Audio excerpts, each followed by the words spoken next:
Examinai todas as coisas e retém aquilo que é bom, diz a palavra do Senhor para mim e para você. Queridos, como vocês estão, meus amados? Deixo aqui a paz de Deus para cada um de vocês, né? Independente do horário que vocês chegarem aqui, para ouvir desta boa palavra do Senhor, onde você estiver, independente do horário, que o Senhor Deus te abençoe, te guarde, te livre, te proteja e que Ele dê a você e a mim o discernimento da sua palavra, né?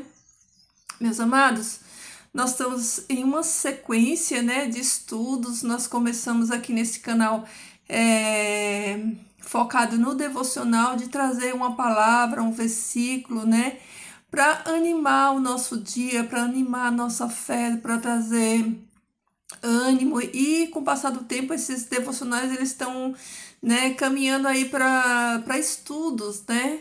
Estamos estudando, e aqui a direção não é minha, a direção aqui é do Espírito Santo, que ele manda, né? A gente fala, eis-me aqui, né? Onde o Senhor Deus vai nos colocando, vai nos conduzindo, a gente vai seguindo o fluxo do Espírito Santo, né? A palavra de Deus fala que aquele que está no Espírito, né? O Espírito é quem guia, o Espírito é quem leva para onde ele quer, né? O Espírito é como o vento. Então, vamos seguir aqui nessa direção, né? E que o nome do Senhor seja louvado. Então, queridos, eu quero falar uma coisa aqui muito importante para você. Tudo que eu ensinar para você aqui, confira na sua Bíblia, confira na palavra do Senhor. Nós precisamos conferir, não basta só nós ouvimos. Confira tudo que eu estou falando para você aí na palavra de Deus. Meus amados, existe duas coisas que são fundamentais para nós. Uma delas, né, é o tempo e a outra é o conhecimento. Tempo e conhecimento são coisas, né, essenciais na nossa vida, né? O tempo, né? Ele é a maior dádiva que nós temos, né? O artigo mais precioso que nós temos hoje é o nosso tempo. Então, como nós estamos usando essa dádiva, como nós estamos usando o nosso tempo, gastando o nosso tempo. O tempo, ele não volta atrás, né? Ele só vai para frente. Cada dia que passa, né? A gente tá caminhando para o fim de uma jornada. Então, como a gente tem evoluído como pessoas, como cristão, como a gente tem usado esse tempo, né, em benefício do reino de Deus, né? Então, vamos pensar um pouquinho, né, refletir um pouquinho como nós estamos usando esse tempo, né? Esse tempo que Deus deu para cada um de nós aqui, né? Nessa jornada de vida, Deus deu um tempo para cada um. O tempo não é igual para todos, né? No sentido assim, não que o tempo é igual para todos, todos têm 24 horas por dia para aproveitar, para fazer escolha, para fazer suas atividades. Não é nesse sentido. O sentido que eu quero falar é de tempo em relação ao tempo de vida aqui nessa terra, né? Cada um de nós temos um tempo específico para estarmos aqui, né? Então, como nós temos aproveitado, a partir do momento que nós não sabemos qual que é o tempo aqui, pode ser que o Senhor Deus ele deu para mim 50 anos aqui, para você 55, para outros 60. Todos temos um tempo, um limite de tempo aqui nessa terra. Então, como nós não sabemos, né, qual é o limite de tempo de cada um, nós precisamos, né, cuidar, né, de como a gente está desfrutando desse tempo, de como a gente está usando esse tempo. E outra coisa é o conhecimento, queridos. Conhecimento ele vale mais do que ouro, é o que o sábio Salomão fala, né? Salomão fala que adquirir sabedoria, conhecimento vale mais do que ouro e mais do que prata. Por quê? Porque conhecimento primeiro, ninguém tira ele de você, né? O conhecimento, ninguém tira ele de você. E segundo, o conhecimento, ele liberta você de muitas coisas, né? Por isso Jesus diz, né, lá em João 8, e conhecereis a verdade, 8:32. E conhecereis a verdade vos libertará. Então, o conhecimento traz, né, libertação, nos liberta de muitas coisas. Eu estou falando aqui no âmbito espiritual, mas o conhecimento, né, em geral, ele nos livra de ser enganado em muitas coisas. Por exemplo, se você conhece de leis, é só um exemplo que eu estou dando aqui. Se você conhece de leis, né, dificilmente você vai ser enganado, né, por alguém que queira te passar a perna. Por quê? Porque você tem um conhecimento, você sabe, né, identificar como alguém, quando alguém quer, né, enganar você. Então, o conhecimento, ele é libertador. Então, busque, queridos, conhecimento, né? Busquem conhecimento. Então, vamos à nossa jornada de hoje, queridos. Ouça tudo, não sai daí não. Ouça tudo, analise e confira na palavra do Senhor, né? Começa a estudar pela lente, pela ótica do Espírito Santo de Deus. Tira da sua mente agora, nesse momento, tudo que você aprendeu, né? Tudo que você aprendeu e não olhe a palavra de Deus baseado naquilo que ensinaram para você. Comece a olhar a palavra de Deus como ela é, como ela está escrita, como ela nos ensina. Então eu vou fazer aqui, ó. Nós estamos estudando aqui em Atos dos Apóstolos, né? Ontem nós vimos que ali foi onde nasceu a igreja, né? Ali onde tudo começou, onde o evangelho começou a ser propagado para as nações através do Pentecostes.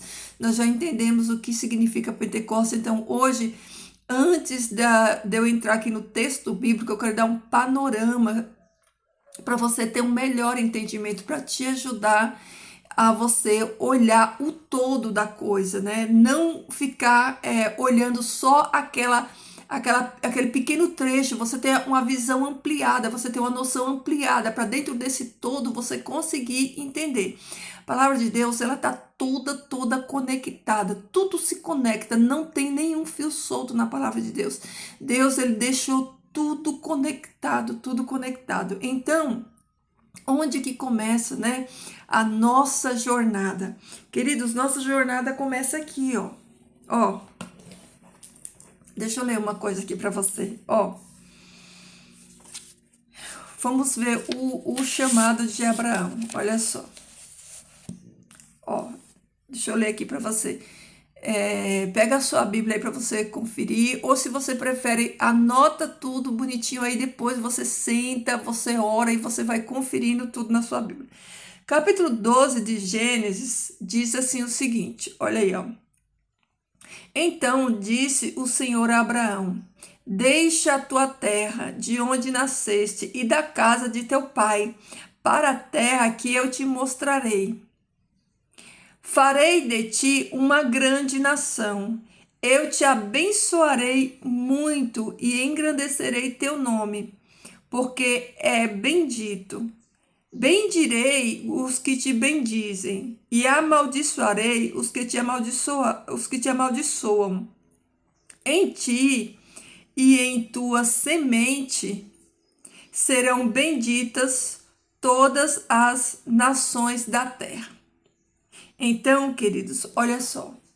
Deus, ele chama Abraão e ele faz promessa para Abraão. Nessa promessa aqui, ó, tá incluído todo o desfecho, né, do novo, do velho, de tudo. Tudo tá centralizado aqui nessa promessa que Deus fez de Abraão. Eu quero que você entenda uma coisa. O nosso Deus, ele é um Deus de alianças. Deus, ele fez ao longo dessa jornada, né? Ele fez muitas alianças, né, com os patriarcas, e uma dessas alianças alcança a mim e a você. É justamente essa aliança que Deus faz aqui com Abraão. Deus chama Abraão para sair, né?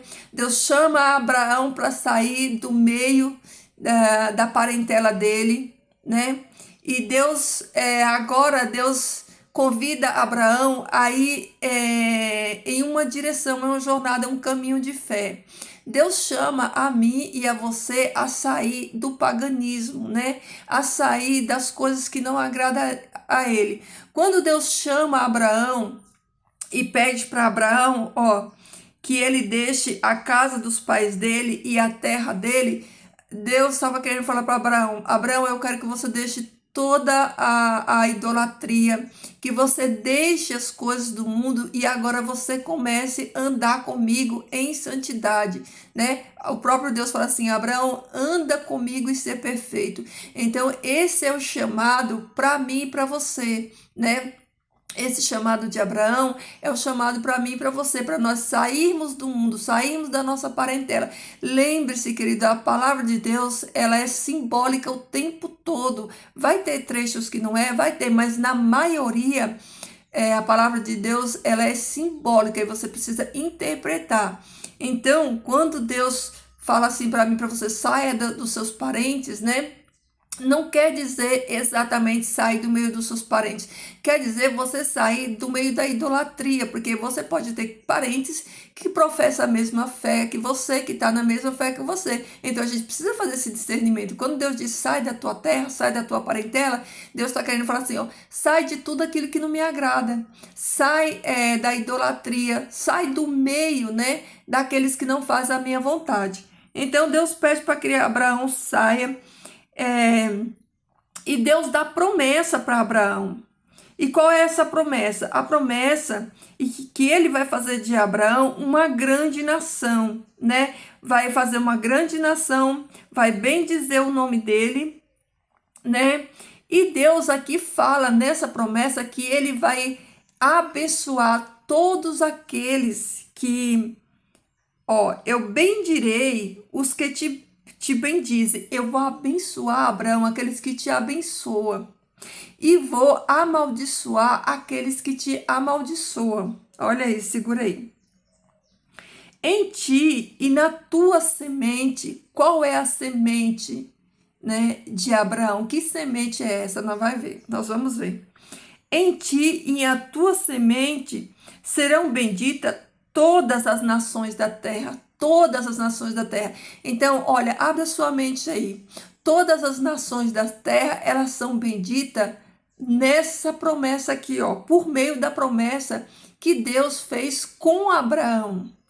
Queridos, vai abrindo a sua mente aí para você entender, para você entender. Então, todas as famílias da terra, elas são abençoadas em Abraão, na promessa que Deus fez com Abraão, com o patriarca Abraão, né? Deus, ele promete abençoar aqueles que abençoam a semente de Abraão, né? E abençoa aqueles que abençoam ele e amaldiçoa aqueles que amaldiçoam eles. Ó, vai prestando atenção. Queridos, deixa eu falar aqui uma coisa, ó. Jesus fala assim, ó, Abraão viu o meu dia e se alegrou. Quando foi que Abraão viu esse dia, né? Viu o dia que Jesus fala, Abraão viu o meu dia e se alegrou. Quando é que Abraão vê esse dia e se alegra? Quando Abraão, por obediência a Deus, pega Isaac e vai lá no Monte Moriá, né, para sacrificar. Ali Deus proveu um cordeiro. Esse cordeiro que Deus proveu ali simbolizava Jesus. Na Bíblia, olha só, que você vai ver que a gente vai chegar na conclusão de quem é essa semente, ó. Na Bíblia, né, tem várias pessoas que são qual que diz a palavra? O antitipo de Jesus, né, que simboliza Jesus. José do Egito é uma delas. E Isaac é uma delas, porque Isaac era primogênito de Abraão. Então, Abraão, ele vai ali por obediência a Deus, leva Isaac no Monte Moriá para ser sacrificado, simbolizando Deus, né, que entrega Jesus, o único filho dele, ali para ser sacrificado. Então, no Monte Moriá, quando Abraão vê o cordeiro, né, lembra que quando ele ia subindo com Isaac, Isaac pergunta, pai, nós temos aqui a lenha e o cutelo e o cordeiro. Aí Abraão fala para Isaac, filho, Deus proverá para si o cordeiro. Então, ali já prefigurava o sacrifício de Jesus. já prefigurava, né, a morte do Cordeiro de Deus que tira o pecado do mundo. Por isso Jesus diz, né, Abraão viu o meu dia e se alegrou. Então Jesus estava se referindo a isso. Então, queridos, olha só, quem é essa semente? Essa semente é Jesus. Jesus é a semente. Jesus é o descendente, né? Então, olha só, ó. Olha só. Em ti e em tua semente serão benditas todas as nações da terra. Então, a semente, né? A semente aqui, ó, ela simboliza, né? Jesus e também simboliza a descendência de Abraão. A semente que vem de Abraão, da descendência de Abraão. Por isso, lá nas cartas, Paulo fala que a semente que herda, né, que está na herança por fé, pela fé de Abraão, né? Porque por isso a Bíblia fala que Abraão é o pai da fé, né? Ele creu e isso foi imputado por justiça. Então Abraão é o pai da fé. Então todos nós que cremos, né? Nós estamos aí como essa semente. Então, o que acontece, queridos? Olha só. Então, essa é uma das alianças, né? Aliança de um Messias vindouro. Ali é o anúncio de um Messias vindouro, da salvação de uma raça que caiu em pecado, né? Então, a partir dali, tudo apontava, né? Para essa aliança, né? Tudo isso aqui apontava para essa aliança. Então, é um panorama, não dá para explicar tudo. A gente tem que ir por detalhes só para vocês terem um melhor entendimento daquilo que eu vou falar para vocês lá no livro de Atos.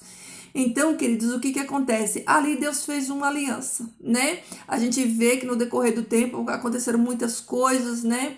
Teve o tabernáculo e tudo aquilo ali. Toda aquela ritualística, tudo dentro dessa aliança que foi feito. Tudo ali é cumprimento da aliança. Então, quando Jesus vem, Jesus ele faz uma renovação dessa aliança. Jesus ele não fez outra aliança. Jesus renovou, né? Jesus falou assim, esse é o sangue da nova aliança. Aliança no meu sangue foi uma renovação de aliança. Então, Jesus, ele renovou aquela aliança que ele fez lá atrás com Abraão, né? Qual era a aliança? A aliança, né, do sangue derramado, né, para salvar Israel. E também agora, né, esse sacrifício, essa renovação de aliança, ela não contemplava apenas Israel, né? Ela contemplava todos aqueles que por fé, né, como Abraão, cresce, né, no sacrifício de Jesus. Aí é onde eu e você entramos, né, nessa nova aliança, nessa renovação dessa aliança que Deus fez com os filhos dele, né, com o povo dele. Nós somos enxertados ali, aí nós passamos a fazer parte dessa aliança. Então, toda a história está centralizada no povo escolhido. Deus tem um povo escolhido.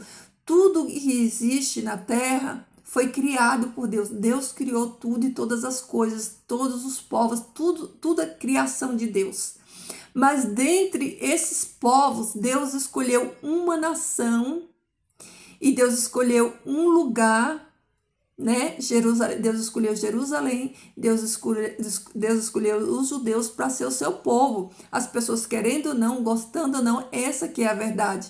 Porque as alianças, né? Como a gente viu aqui, foi feita para o seu povo e nós fomos beneficiados, né? Porque nós recebemos pela graça, mediante a fé, né? Sermos incluídos nesse povo. Nós somos incluídos nesse povo. Então, tudo que acontece desde lá do Gênesis até o Apocalipse Tá tudo centralizado nesse povo. Nós chegamos ali na metade, vocês conseguem entender? Nós chegamos ali na metade do caminho e fomos, ó, eles já tinham vindo lá, ó, 4.000 anos de história deles, né? Eles receberam tudo ali.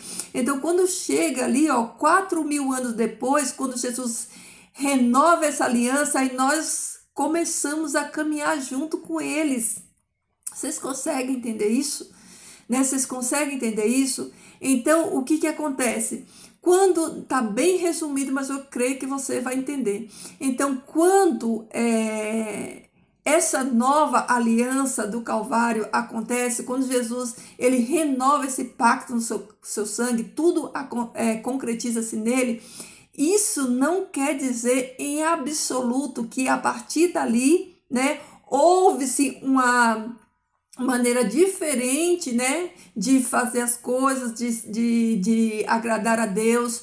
Houve-se, porque eu tô falando isso, eu vou falar da minha experiência, de experiência própria, que eu aprendi errado a vida inteira, né? Porque na mente de quem entende errado, fica impregnado. Então é difícil, porque você precisa se desconstruir. Você precisa, né, entender que você aprendeu errado para depois você conseguir entender o correto, porque senão fica aquela confusão. Então eu vou falar da minha experiência, como que me foi ensinado, porque o mais triste de tudo, queridos, é que quando você aprende de outras pessoas erradas, você começa a replicar errado também. Por isso nós temos que vir à fonte, nós temos que conferir, vir à fonte, né, da palavra. Então o que que acontece? Na minha mente, da maneira que eu aprendi o seguinte, do jeito que eu aprendi, porque talvez tenha sido essa maneira que você entendeu. Então eu entendi o seguinte, que os judeus, eles eram o povo de Deus, mas que eles rejeitaram, né? Quando a gente vai lá para o Antigo Israel, a gente vê a rebeldia do povo, que eles rejeitaram, né, Jesus, e Jesus, né, ele nos salvou, e a partir daí, né, nasce a igreja de Cristo. A partir daí nós não precisamos, né, fazer nada que os judeus faziam, porque eles estavam na antiga aliança.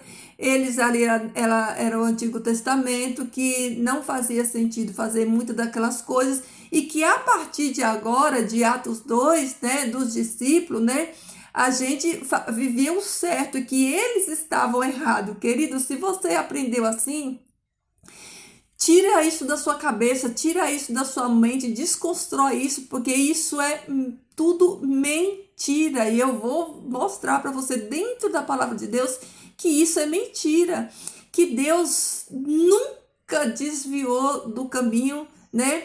Desde Gênesis até o Apocalipse, tudo tem a ver com o povo escolhido, tudo tem a ver com o povo de Israel. Queridos, Jesus nasceu e concluiu o seu ministério dentro de Jerusalém. Jesus falou assim, ó, eu não vim senão para as ovelhas perdidas da casa de Israel. Vocês verem que se vocês estudar as parábolas, tudo vai se encaixar.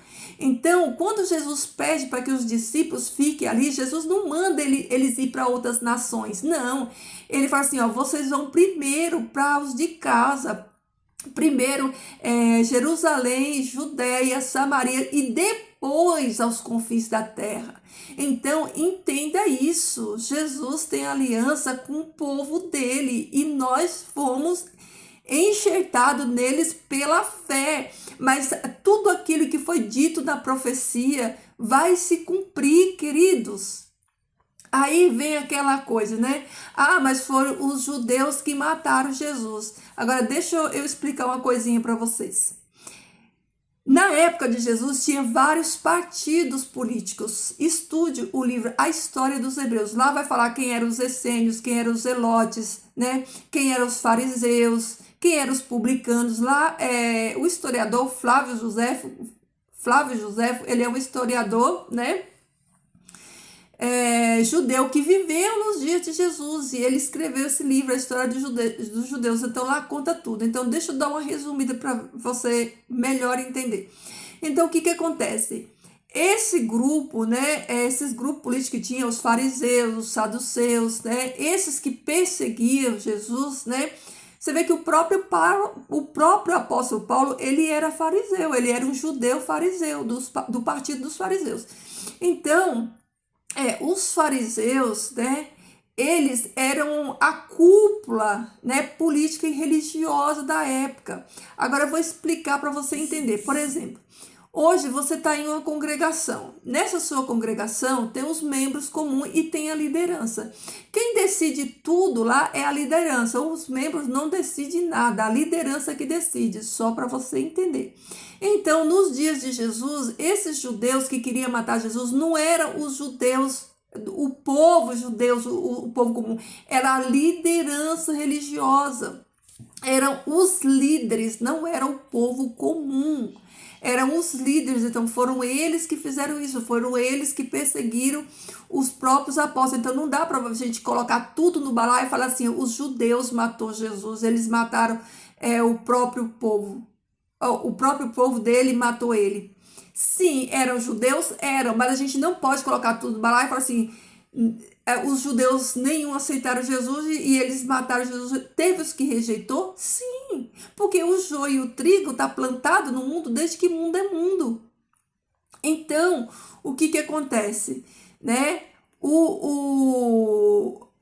Naqueles dias, né, quando a igreja foi inaugurada, quando Deus, ele cumpre ali a promessa de Joel no Pentecostes e batiza, né, os cristãos, né, que nem tinha nome de cristãos. Ali não tinha cristão como a gente entende por cristão no dia de hoje.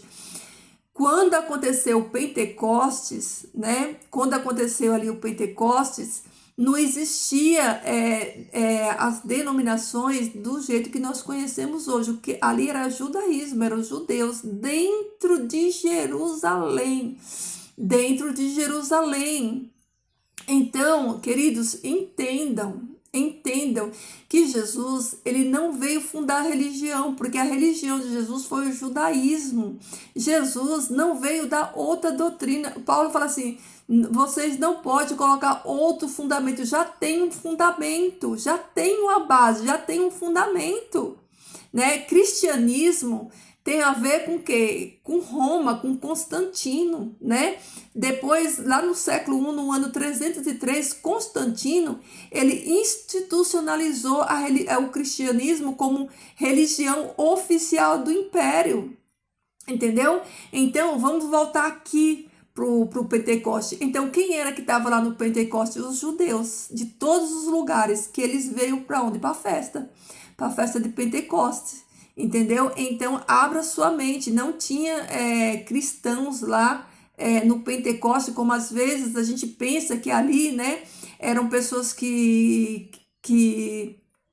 eram como se fossem pessoas, né, das denominações de hoje. Não era. Ali eram judeus. Quem começou a pregar foi os judeus. E esses judeus, que eram os discípulos, eles não pregaram outro evangelho. Eles pregaram aquilo que eles receberam de Cristo. E o que eles receberam de Cristo? O judaísmo. O que Cristo pregou? O judaísmo. Não tem outra. Não tem outra. Você quer ver?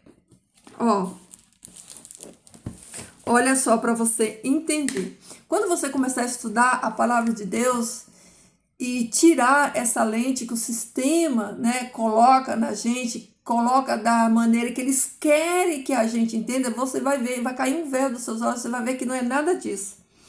Então, olha aí, depois que os discípulos, eles deram continuação no ministério do Messias. Eles faziam tudo que Jesus fazia. Eles continuaram curando, pregando, indo na sinagoga, ensinando, guardando o sábado. Eles continuaram fazendo as mesmas coisas, porque eles eram judeus e continuaram fazendo, né, praticando o judaísmo.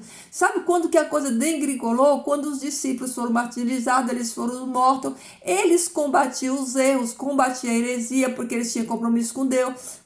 Então, quando eles morreram, começou a acontecer aquilo que Paulo fala, que começaram a entrar lobos devoradores, aí a coisa começou a sair dos trilhos. Olha, presta atenção para você ver. Ontem nós estudamos, né, o capítulo 2 de Atos e nós paramos aqui no discurso de Pedro, onde Pedro fez aquele discurso alegando que eles tinham recebido, né, a promessa de Joel, o batismo do Espírito Santo. Aí, ó, vamos finalizar o capítulo 2. Agora vamos para o versículo 37, ó. Ouvindo eles estas coisas, compungiram-se-lhes o coração. Aqui, ó, eles ouvindo, né, tudo aquilo que Pedro falou, né? Pedro falou das grandezas do reino de Deus. Então, depois que eles ouviram, né, eles compungiram o coração e perguntaram a Pedro e aos demais apóstolos: que faremos, irmãos? Respondeu-lhe Pedro: arrependei-vos e cada um de vós seja batizado em nome de Jesus Cristo para a remissão dos vossos pecados e recebereis o dom do Espírito Santo. Então, vamos fazer a análise do texto? Vamos entender da maneira corretinha que o texto está ensinando para mim e para você? Então, quando aqueles judeus, né, de todas as nacionalidades, de todas as partes, estavam ali no Pentecostes, ouvindo o sermão dos apóstolos, né? Que estavam ali comemorando o Pentecostes, que era uma festa que durava uma semana. O que aconteceu? Eles perguntaram: ok, nós entendemos a verdade, e agora, o que nós vamos fazer? Agora presta atenção. Pedro, o que Pedro manda eles fazer? Pedro manda eles fazer uma série de estudos bíblicos. Lembre-se que a Bíblia que eles usavam para evangelizar era o Antigo Testamento, era a Bíblia que eles tinham na mão, era a Bíblia que eles usavam para ensinar o povo. Então, ó, desperta aí. A Bíblia que eles usavam para ensinar o povo não é a Bíblia que eu tenho você com um velho e um novo, não. A Bíblia que eles ensinavam, a doutrina que eles ensinavam era o Antigo Testamento, porque o Novo nem estava nas mãos deles ainda, né? Então, olha aí, ó. Pedro não mandou ninguém fazer estudo bíblico, fazer uma série de estudo bíblico, não. O que Pedro falou para ele, ó? Arrependimento, arrependei-vos. Lembra que esse era o mesmo discurso do sermão de João Batista? Lembra que essa é a mesma coisa do discurso do sermão de Jesus, né? Jesus fala para aquela mulher, né? Para todos, Jesus falou assim, ó, se arrependam e não façam mais. Arrependam-se e não façam mais. Então, Pedro, ele fala para ele, ó, arrependei-vos e cada um de vós seja batizado em nome de Jesus Cristo. Em nome de quem? Começa a pegar todos os textos de batismo na Bíblia e começa a ver lá como era que eles batizavam para você ver. Ó, seja batizado em nome de Jesus Cristo para a remissão dos vossos pecados. Aqui é o batismo na água, né? E recebereis o dom do Espírito, pois para vós outro é a promessa. Que promessa é essa? É a promessa de Joel que ele tinha falado lá no sermão dele. Para vossos filhos e para todos os que ainda estão longe, isto é, para quantos o Senhor nosso Deus os chamar. Ó. Então, o que Pedro fala para eles? Né? Que eles têm que se batizar, se arrepender, se batizar e receber o dom do Espírito Santo, né? Receber o dom do Espírito Santo, ser batizado no Espírito Santo, porque essa promessa, né, que se cumpriu neles ali, a promessa de Joel 2, Pedro está falando assim, essa promessa não é só para nós aqui, é para vocês, é para os filhos de vocês e é para quem está longe ainda, ó. É para quem está longe ainda, para aqueles quanto o Senhor nosso Deus chamar, para mim e para você. Ó, você tá vendo? A promessa de Joel é para os judeus, para eles ali, mas também é para mim e para você que Deus iria chamar nessa graça, né? Com muitas outras palavras, deu testemunho e exortava-os, dizendo: salvai-vos desta geração perversa. Então, os que eles aceitaram a palavra foram batizados, havendo um acréscimo naquele dia de quase 3.000 pessoas. Havendo um acréscimo naquele dia. Quer dizer que esses foram acrescentados, né, a outros que já tinham também, né, entendido, né, se arrependido e se batizado. Então, houve um acréscimo, né? Ó, houve um acréscimo naquele dia de quase 3.000 pessoas. Aí eu pergunto para você, meu irmão e minha irmã, você que está com a mente desperta, você que não está preso no sistema religioso, né? Que está com a sua mente aberta, entendendo. 3.000 pessoas. Essas 3.000 pessoas, elas entenderam, elas batizaram. Vocês acham que eles enfiaram essas 3.000 pessoas aonde? Vocês acham que os discípulos eles pegaram essas 3.000 pessoas e falaram assim, não, agora nós vamos construir um lugar para vocês congregar, um lugar para vocês assistir culto, porque agora nós não temos nada a ver com os judeus, agora nós, a partir daqui, ó, nós que estamos com a verdade, nós que sabemos o que fazer, nós vamos viver a nossa doutrina. Você acha que foi isso que eles fizeram? Você acha mesmo que foi isso que vocês fizeram? Vamos ver onde é que esse povo aqui congregou. Vamos ver, porque os discípulos não fizeram placa de denominação, não fizeram fundar religião e nem Jesus. Por quê? Porque já havia uma religião. Aqui é continuação do caminho, ó. Aqui, ó, até chegar no Apocalipse, é continuação, é cumprimento de tudo que está lá no Velho, né? Olha o engano como é, né? Então, eles não chamaram para outra doutrina e não ensinaram outra doutrina, não. E não fizeram tempos para colocar esse povo dentro, não. Olha só. Vamos estudando que você vai entender. Então, olha aqui, ó. Isso aqui é o princípio, é o comecinho de tudo, né? É o comecinho de tudo, né? E perseveravam na doutrina dos apóstolos. Qual que era a doutrina dos apóstolos? Era a doutrina, ó, bíblica da... Ai, meu Deus, fugiu o nome agora. Era a doutrina bíblica do Antigo Testamento. Era o livro que Jesus lia na sinagoga e era o livro que os discípulos liam também na sinagoga. Era o Velho Testamento. A doutrina deles era judaica. É essa a doutrina.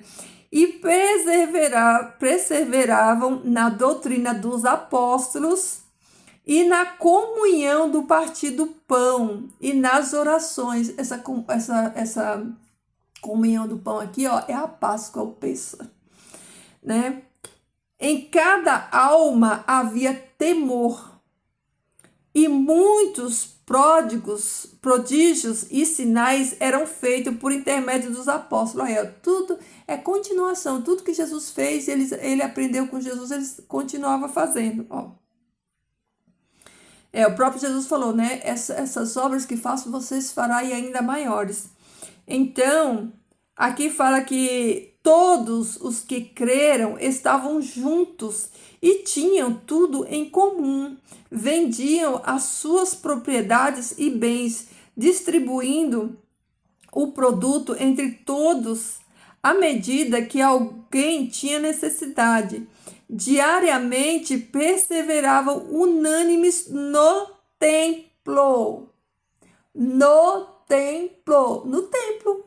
É isso aí que você ouviu. Não era em outra igrejinha, não era em outro lugar, não, era no templo. Eles não saíram da doutrina.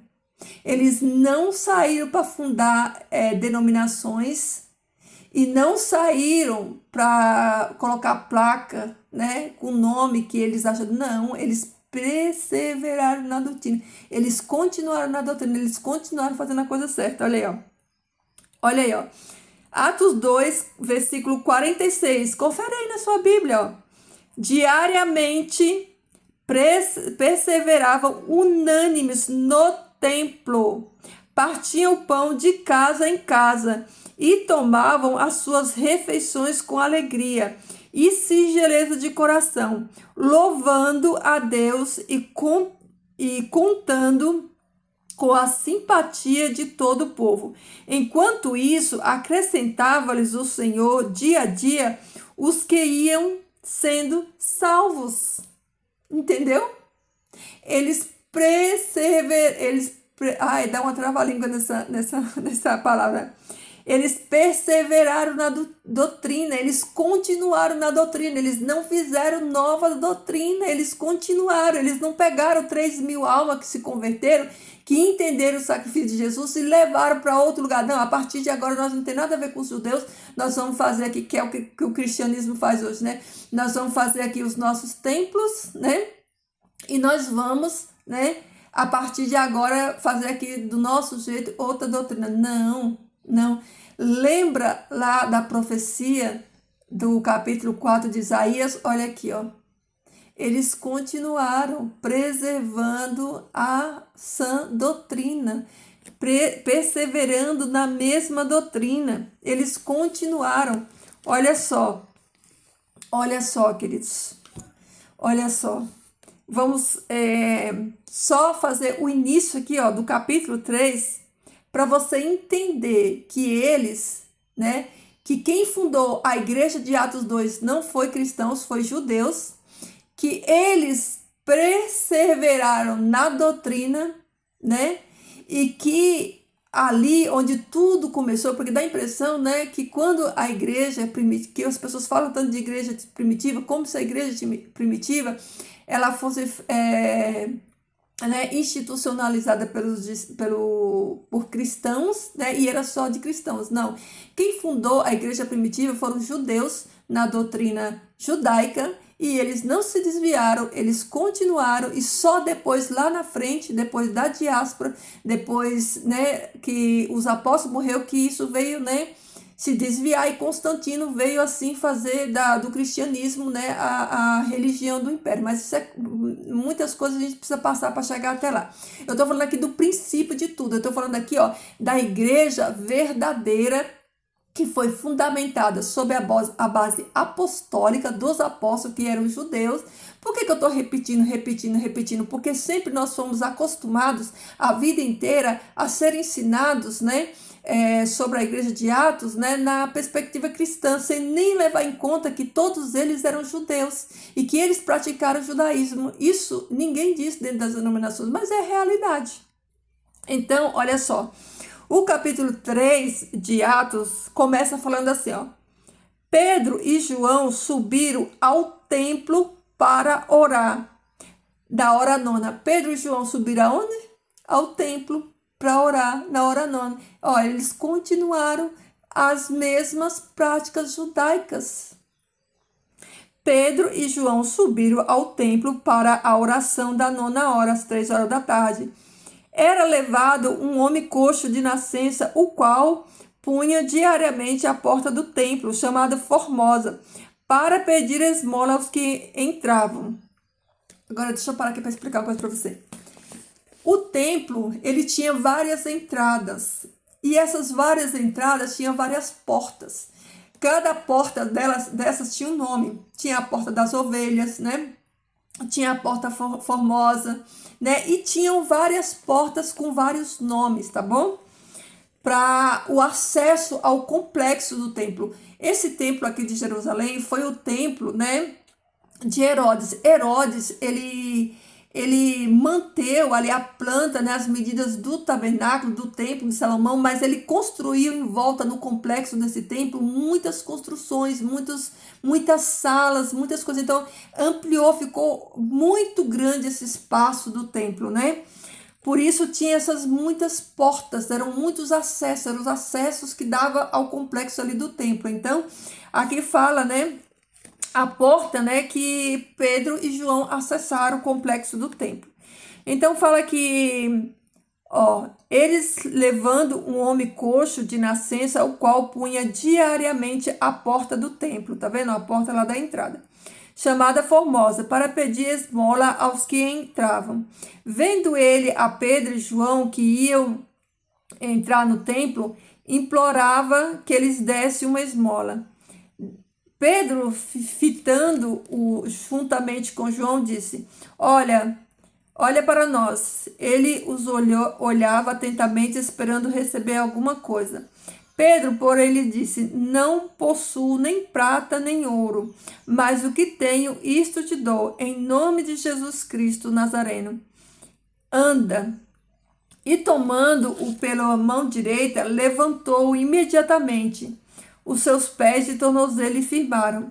De um salto se pôs de pé, passou a andar e entrou com eles no templo, saltando e louvando a Deus. Viu todo o povo a andar e a louvar a Deus. E reconheceram ser ele o mesmo que esmolava assentado à porta formosa do templo, e se encheram de admiração e assombro por isso que lhes acontecera. Então, o meu foco aqui não é falar, né, do milagre que João fez ali na vida desse homem, desse paralítico, né? Porque a gente vê que Pedro e João não tinha ouro e nem prata, ele não tinha dinheiro, mas ele tinha algo que o dinheiro não compra. Eles tinham algo que o ouro e a prata não compram, e que é mais valioso do que ouro e prata, que é o que? É o dom de Deus. O poder do Espírito Santo. Lembra que a gente estudou que o reino de Deus, ele é poder, ele é capacitação. O reino de Deus, né, ele é poder, né? Por isso o Pentecoste foi para isso, foi para revestir eles de poder, capacitação na distribuição dos dons para, né, para o avanço da obra do Senhor aqui na terra, o avanço do reino de Deus aqui na terra. Então, né, a obra de Deus, ela não é dinheiro, ela não é ouro, ela não é prata, ela é poder de Deus, ela é poder.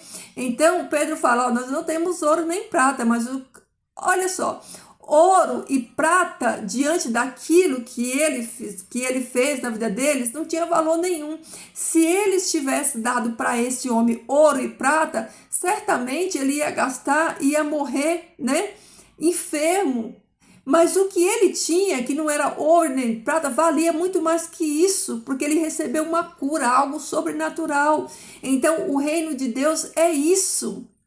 O reino de Deus é isso, né? Então, Deus não precisa de ouro e de prata. Deus precisa de pessoas, né, sedenta da palavra dele e obediente à palavra de Deus. Deus precisa de pessoas que estão dispostas a pôr a mão no arado, de pessoas que estão dispostas a morrer para si mesmo e viver pela causa desse evangelho. Então, quando você crê em Jesus como seu Salvador, você não precisa de nada, meu querido. Você não precisa de ouro, você não precisa de prata. Deus, ele vai, do Senhor é o ouro e a prata, ele vai te usar com aquilo que provém dele, não com aquilo que provém de nós. Nós não temos nada, nossos recursos, nossa inteligência, não é nada. Deus não precisa disso para nada. A obra é dele, o Espírito é dele e o comando é dele também. Então, as ferramentas que ele vai usar é dele, as ferramentas dele, as estratégias dele, do Espírito Santo dele. Não é minha e sua. A gente é apenas e tão somente um instrumento nas mãos dele quando nós permitimos ser usado por ele. Então, nada adianta, às vezes, né, a gente se prende a ficar achando, poxa, eu queria tanto fazer a vontade do Senhor, eu queria tanto fazer isso, fazer aquilo, né? Você vê pessoas se engrandecendo porque vão em Israel, vão não sei aonde, vão fazer missões na África, vão não sei aonde, e aí não tem dinheiro para fazer curso, para fazer isso, para fazer aquilo. Deus não precisa de nada disso, querido. Deus só precisa do vaso, o vaso é você, deixa que é Ele que enche o vaso com o azeite do Espírito Santo dele, entendeu? É sobre isso o reino de Deus. O reino de Deus é sobre obedecer. É você obedecer aquilo que o Senhor Deus quer fazer por meio de você. Deus, ele colocou naquele deserto todos os recursos que aquele povo precisava. Então, aquilo que você precisar, Deus, né, como a obra dele, ele vai sustentar a obra dele. Deus é Deus, né? Então, queridos, pensem nisso. Então, voltando aqui, né? Para o texto. Então, o que acontece? Hoje em dia, as pessoas, elas têm ouro, têm prata, têm condição, mas elas não têm aquilo que é essencial, aquilo que de fato faz diferença no reino de Deus, que é o poder de Deus, né? O seu ouro, a sua prata, a sua eloquência, os seus diplomas, a sua faculdade, para Deus, ó, não vale nada, ele não vai usar isso para nada, porque a obra dele, quem faz é o Espírito Santo dele, entendeu? Então, o que vale no reino de Deus é poder de Deus. Esse poder de Deus é o Espírito Santo que opera. Então, queridos, é sobre isso, né? Então, o que acontece? Eles né? Voltando aqui, porque eu estava falando ontem. Então, o que acontece? Os discípulos judeus, eu vou sempre colocar nessa perspectiva, que é para você fazer essa desconstrução, né? De pensar nesse povo como se que eles fossem cristãos e não eram. Eles eram judeus, povo do Senhor.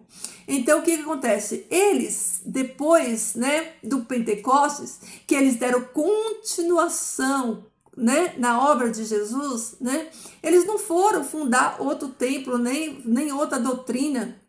Não, eles perseveraram, né? Perseveraram, eles continuaram na doutrina, eles continuaram a obra do Messias, eles continuaram trazendo para Israel, né, o conhecimento do Messias. Por quê?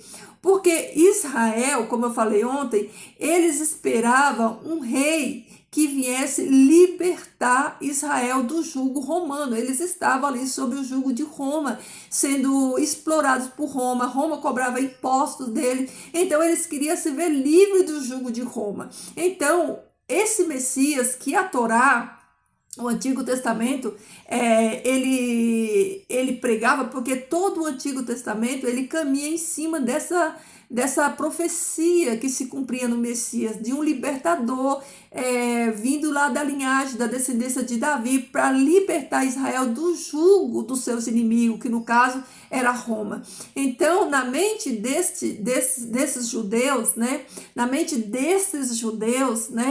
eles esperavam um libertador, né? Um libertador. Como Jesus, ele não fez, né, aquilo que eles achavam que era um libertador, Jesus não foi lá, não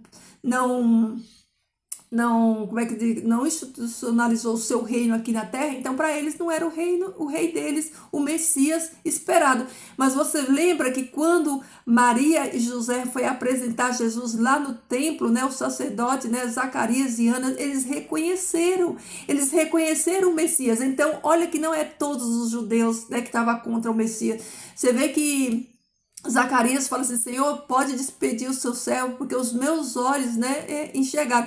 Então, Zacarias, ele reconheceu o cumprimento da promessa do Messias. Querido, naqueles dias em Israel, muitas pessoas, eles aguardavam o Messias e aceitaram Jesus como Messias. Só que teve uma parte que não aceitou, que rejeitou. Assim como, né, nós, né, que somos os gentios, assim como no meio de nós, tem muitos que aceitam Jesus e tem muitos que não aceitam Jesus. Então, com o judaísmo foi a mesma coisa.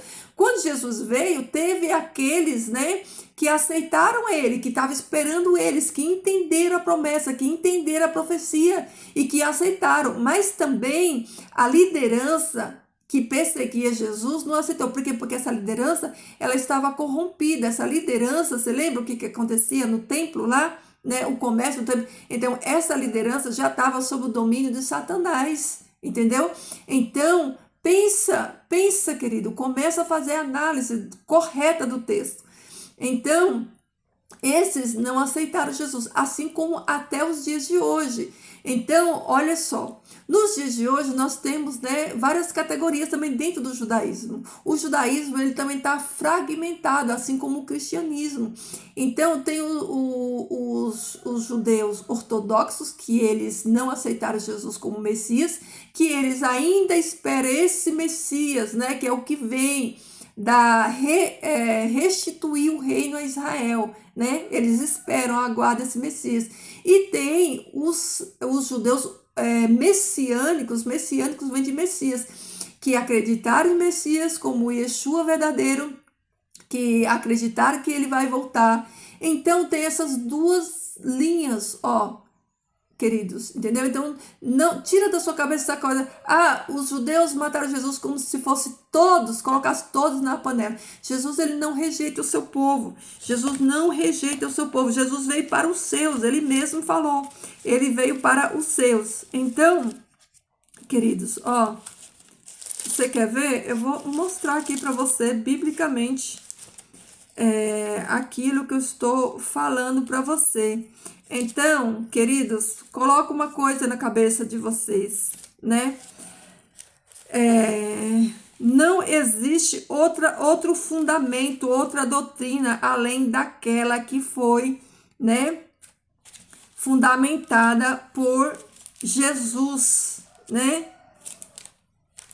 Tudo foi deixado para nós. Então, peraí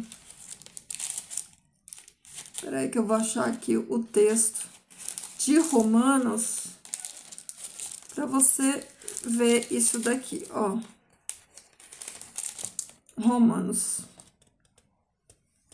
Ó, no capítulo de Romanos, Paulo fala assim, ó. Romanos capítulo 1. Pergunto, pois, terá Deus, porventura, rejeitado o seu povo? Olha aqui Paulo perguntando. Pergunto, pois, eu vou perguntar para vocês.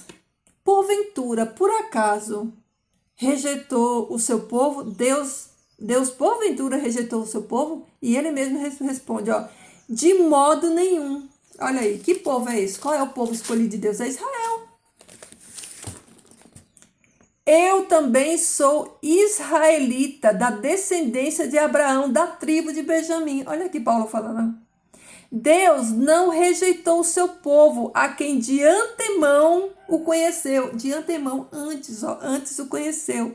Ou vocês não sabem que a Escritura refere-se a respeito de Elias como insta perante Deus contra Israel, dizendo, Senhor, mataram os teus profetas, arrasaram os teus altares, e só eu fiquei e procuram tirar minha vida. Olha, deixa eu explicar para você o que Paulo está falando para vocês e para mim. Ó, Paulo está falando assim, ó. Vocês estão pensando que Deus, ele rejeitou o seu próprio povo, que ele escolheu lá no passado? Vocês acham mesmo que Deus rejeitou o seu povo? Né? Deus não rejeitou o seu povo. Eu mesmo sou hebreu, eu mesmo sou israelita, olha aí, ó, da descendência de Abraão. Eu sou hebreu, da descendência de Abraão, da tribo de Benjamim, né? Deus não rejeitou o seu povo. Vocês estão pensando que Deus rejeitou o seu povo, assim como Elias, lá no deserto, pensou que só ele estava servindo a Deus e que Deus não tinha povo dele lá, mas Deus tinha reservado 7.000 que não tinham se curvado para... Vocês estão pensando que só porque a liderança, alguns judeus que estão fazendo esse tipo de coisa, pela atitude deles, né? Vocês estão achando que Deus abandonou o povo dele por causa da atitude de alguns que fazem esse tipo de coisa? Não, meus irmãos, não. O povo de Deus ainda existe e Deus não desistiu dele, assim como esqueci o nome, acabei de falar. Assim como o profeta Elias, vocês estão como o profeta Elias. O profeta Elias pensava, né, que só ele era cristão, mas Deus tinha separado ali 7.000. É a mesma coisa de vocês não pensem que o povo de Deus está esquecido por Deus, não. Eles estão aí, eles estão guardados. Assim como eles estavam guardados lá nos dias do profeta Elias, eles estão ainda nos dias de hoje guardados por Deus no meio de vós. Você está vendo? Então, queridos, ó, hoje eu vou encerrar por aqui esse estudo. Amanhã a gente continua, tem muita coisa maravilhosa aqui para nós aprendermos, né? A gente vai ver aí mais na frente Paulo fazendo, né, guardando os mandamentos de Deus. A gente precisa entender o que é lei, o que é graça. Tem muita coisa que a gente precisa aprender. Então, queridos, antes de eu fazer a oração, deixa eu falar uma coisa para vocês. Meus amados, eu peço desculpa a vocês. Eu moro aqui em sítio, eu tenho galinha, pato, um monte de bicho. Então, ontem na hora da oração, vocês viram que na hora da oração o cachorro tá correndo atrás da galinha. Então, saiu no fundo aquele barulho. Então, desculpa, tá, queridos? Então, desconsidere esses barulhos, né? Hoje tá calmo, tá tranquilo. Mas desconsidere esse barulho, né? Porque a gente mora nesse sítio, então, infelizmente, essas coisas acontecem, tá bom? Mas vamos orar então, queridos, vamos orar, ó. Querido Deus e Pai, eu te louvo, Senhor Deus, eu bendigo o teu nome santo, eu agradeço por mais um dia na tua presença, eu peço, Pai eterno, a tua bênção sobre a vida de cada um dos teus filhos, aqueles que estão guardados por ti, separados por ti, Pai, como o apóstolo Paulo falou, há aqueles, Senhor Deus, que não se venderam, aqueles, Senhor Deus, que continuam, Pai, puros, guardados, Senhor Deus, para ti, Pai, aqueles que não se contaminaram com a corrupção desse mundo, aqueles, Senhor Deus, que foram despertos pela tua palavra, lavados pela água da tua palavra. Pai, desperta os teus filhos na face da terra, nos livra, Senhor Deus, de todo engano, nos livra, Pai, de toda a astúcia do inimigo, todas as mentiras do inimigo, Senhor Deus, que ele tem trazido, Pai, para nos enredar, Senhor Deus, mas Pai, nós somos livres em Ti por meio de Cristo Jesus. Eu peço, Senhor Deus, o discernimento do Teu Espírito Santo, que cada um de nós, Pai, possamos enxergar a Tua palavra como ela é, que os nossos olhos, Pai, estejam abertos, Senhor Deus, para que nós possamos entender, Pai, que ninguém, Senhor, venha nos enganar, que a Tua palavra seja a nossa fonte, Pai, de regra, de fé, de ensino, que nós possamos beber todo dia dessa fonte e ser saciados por ela, Pai. Que nós não venhamos ser enganados, Pai, por homens, Senhor Deus, malignos, Pai, falsos profetas, que têm assolado esse mundo com mentiras, Senhor Deus, falando coisas que não estão na Tua palavra. Revela a cada um de nós, Senhor, os seus pequeninos, Pai, a Tua palavra, para que nós sejamos libertos por ela, Pai. Obrigado, Senhor Deus, pela porção da Tua palavra de hoje. Obrigado, Senhor Deus, pela Tua fidelidade, por nos amar, mesmo sem merecermos, Pai. Obrigado, Senhor, por todas as bênçãos. Tu és o nosso Deus, o soberano do universo. Obrigada, Jesus, nosso Senhor e nosso Salvador. Nós te amamos, Jesus, nós te aguardamos e nós queremos entender a tua palavra, nós queremos andar como o Senhor andou aqui nessa terra, nós queremos andar nos teus passos, nós queremos amar como o Senhor amou, nós queremos nos compadecer das pessoas, assim como o Senhor se compadecia de cada uma delas, nós queremos amar as almas, amar os nossos inimigos, aqueles que nos perseguem, assim como o Senhor fez e nos deixou exemplo, Pai. Por isso, Senhor Deus, purifica-nos, cada um de nós, Pai, pela tua palavra, Senhor Deus, que ela nos limpe, que ela nos deixe, Pai, limpos, puros, Pai, transparentes, cristalinos, Pai, que nós possamos, Senhor Deus, ser libertos, também libertar todos aqueles, Senhor Deus, a quem o Senhor chamar nessa graça, Pai. Querido Pai, eu entrego a vida dos meus irmãos nas tuas mãos, eu peço a bênção, Senhor Deus, sobre a família deles, sobre a vida deles, Pai, que onde eles pisarem os pés deles, eles sejam abençoados, Senhor Deus, e que os passos deles estejam direcionados pelo Teu Espírito Santo, Pai. Obrigado, fica conosco nesse dia de hoje, Senhor, que os Teus anjos continuem, Pai, nos livrando de toda seta, laço, dados, embaraço, Senhor Deus, que o inimigo tem colocado, porque ele não desiste, Pai, mas também nós não desistimos, o Senhor não desiste de nós, e nós somos mais que vencedores por meio do Cristo Jesus. Pai Santo, eu peço, Senhor Deus, a direção do Teu Espírito Santo, que Ele nos conduza, que Ele nos dê, Senhor Deus, o direcionamento correto, que Ele nos inspire essa palavra, Senhor Deus, e que a Tua presença continue conosco hoje, Pai, que a atmosfera do céu nos envolva, Senhor Deus, que nós possamos estar conectados, Senhor Deus, contigo, Pai. Obrigada, meu Deus e meu Pai, essas bênçãos eu rogo a Ti, no nome de Jesus Cristo, Teu Filho amado. Amém. Queridos, amém, glória a Deus, louvado seja o nome do Senhor. Queridos, como foi longo esse vídeo, eu espero que você tenha, adquirido aprendizado e confira tudo aí na sua Bíblia, tá bom? Queridos, que Jesus transborde amor no seu coração, que esse amor de Jesus, ele alcance, almas para o reino, tá bom? Fiquem todos na paz, deixa aí o seu comentário, sua coisa, queridos, deixa um like no vídeo, não custa nada, é de graça, não custa nada, Seja generoso, os filhos de Deus, eles são generosos.